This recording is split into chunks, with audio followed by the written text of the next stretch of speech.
And thank you, Dipanchan, for the opportunity. So I think I'm actually going to be overlapping most of what Dr. Pata has already discussed. I'll try to skip all those which he has already covered and then just do the part which is not covered. Anyway, the topic given to me is treating an ailing bleb. So we all know what is an ailing bleb, a flat bleb which is vascularized, there's no microcyst, and there is a high intraocular pressure. So when and why do blebs fail? They can fail either early or late. It's basically because of a vigorous healing response of the host. Most importantly, it is a subconjunctival fibrosis. There are several reasons for failure. It could be because of long-term use of anti-glaucoma medications itself or a pre-existing inflamed eyes. Surgical complications like blockage of the ostium could also be reasons for failure, and late complications like tenon cyst or extensive fibrosis are other reasons for failure. So there are several rescue measures. Most important thing is we'll have to identify what is the cause and also take an immediate aggressive action. So immediate aggressive action is in the form of stepping up of steroids, the digital massage, laser suturolysis, and eventually probably we'll need a bleb needling or a subconjunctival antimetabolites or a repeat surgery. So early filtering blebs, most importantly, it's because of episcleral fibrosis, or it could be because of something blocking the ostium. And this, of course, Dr. Pata has mentioned ocular massage. So I'm not showing this video again. And then after the ocular massage, if still there is a continuous no response in the intraocular pressure, then we may have to go for suturolysis. For those who have access to a laser machine, you can put a fixed suture and go for suturolysis. Other alternative could be to use a releasable suture, which Dr. Mayuri Kamar was trying to demonstrate. So that would be useful for those clinicians who do not have an access to a laser machine. So the other reasons could be because of something blocking the ostium. It could be just an iris, it could be a blood clot, it could be a fibrin membrane, imperforate, decimates, vitreous, several reasons. So whenever there is something plugging onto the ostium, then the pupil will be peaked. So that is itself is a sign that some iris is blocking at the ostium. So first we'll use pilocarpine to allow it to constrict, and then we make a side port and use a spatula and clear out the iris from the ostium, like how it was shown in this video. So bleb needling, when, where, and how do we do bleb needling? The main prerequisite for doing a needling procedure is we should ensure that the ostium is patent. It can happen as early as weeks, and also it can happen very late as well.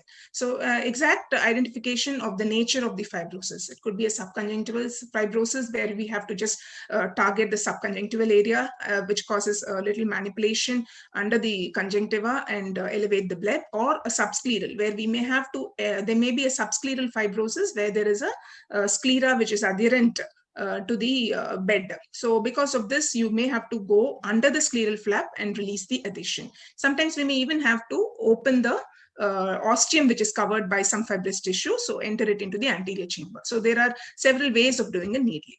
The success of needling has been reported to be around 50 to 75% at the end of 1 year and 31 to 52% at the end of 3 years. However, we do have some complications with needling. The most common ones are the hypotony because of sudden gush of aqueous once the ostium is patent. The bleb leaks can also happen because of inadvertent handling of the subconjunctival tissue causes perforation of the conjunctiva. There can be hyphema. There can be also subconjunctival hemorrhages. So the late failed blebs are mostly because of episcleral or subconjunctival fibrosis, and this probably will have to be handled by needling procedures, which again Dr. Pata has shown a needling procedure. So they can happen like two different types of needling. One is the external revision.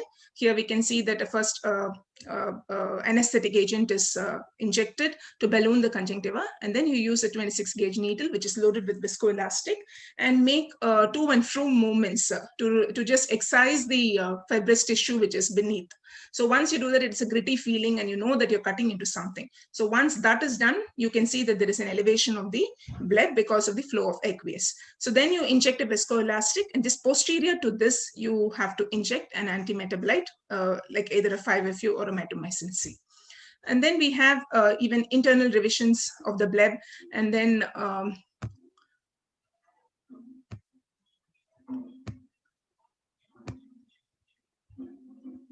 so this is like you're going under the scleral flap.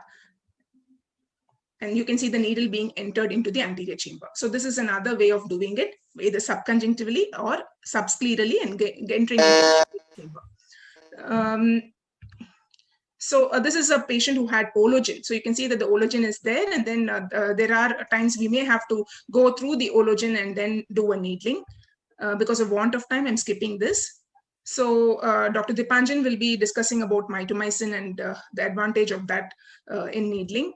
So then internal revision, again, Dr. Pata has already demonstrated, but there is another way of doing it. He used a needle to enter it. And here we can see that a cyclodialysis spatula is also very useful to do this. So first you inject viscoelastics once you enter into the anterior chamber, and then you use a cyclodialysis spatula, which is a blunt spatula. So it is less traumatizing than the needle. I think if you're using a needle, maybe it is better to use an AC maintainer, especially in phakic eyes, in order to avoid any inadvertent damage to the lens capsule or the cornea because of hypotony, which may be expected during the procedure. So gently just go through the angle and then go subconjunctivally from inside out. So the same way you can do it on the other side also. In this way, you cover around 180 degrees. So the Tenon cyst is also something which is very disfiguring. It usually happens late, and you can have to do an excision of the cyst. And then if all these does not work, then if there is continuous high intraocular pressure, we may have to think of going in for trabeculectomy with a high dose mitomycin. This is one of my articles which was published in the Indian Journal of Ophthalmology. We had evaluated 38 eyes of patients who underwent repeat trabeculectomy, and we found that a high dose of mitomycin and altering the exposure time really helped in increasing the success. So the take-home message here would be a careful identification of the signs of failure is very important postoperatively. Early intervention improves the survival of the blood. Frequent follow-ups are mandatory in the early postoperative period, especially where most of the fibrosis or healing process happen. Primary surgery, if it fails, blood needling can be done with antimetabolites, which improves the success by 60%. However, post-needling failures will definitely need a repeat trabeculectomy or a tube surgery. Thank you for patient hearing.